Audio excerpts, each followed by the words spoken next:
শালার এত লোকের বিয়ে হয়, আমার হয় না। বাড়িতে কলি আমার কয় যে তোর বিয়ের বয়স হয়নি, বিয়ের বয়স হয়নি। আমি বিষয় বুঝলাম না। আজ জেম্বাইও কাজ আমার বিয়েটা মিয়া জোগাড় করতে আবার ঘটক মটক পাই নাই। ও ঘটক ভাই, Oh my god. এই তো ভাই ভালোই তো দিনকাল চলতেছে। আমার তো ভাই এটা বিয়েটা করার দরকার। বিয়ে করলে বিয়ে করবো, মিয়া আর তো অভাব নেই। আমার পকেটে সবসময় যাইবার মিয়া খায়। তাহলে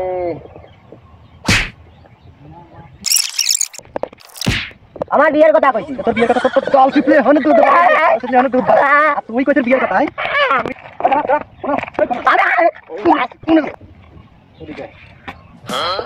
কি হয়েছে ভাই? তুই ঘটকের কাছে কি কইছিস? আসসালামু আলাইকুম ওয়া রাহমাতুল্লাহ। হ্যালো ভিউয়ার্স, এটা আমাদের নতুন ইউটিউব চ্যানেল। যদি এই ভিডিওটা আপনাদের ভালো লেগে থাকে তাহলে অবশ্যই লাইক, কমেন্ট, শেয়ার, সাবস্ক্রাইব করবেন। ভাই এটা আমাদের নতুন ইউটিউব চ্যানেল, যদি ভালো লেগে থাকে লাইক, কমেন্ট, শেয়ার এবং সাবস্ক্রাইব করেন। ইনশাল্লাহ আমরাও আপনাদের পাশে থাকবো। ভালো থাকবেন, সুস্থ থাকবেন, ইনশাল্লাহ।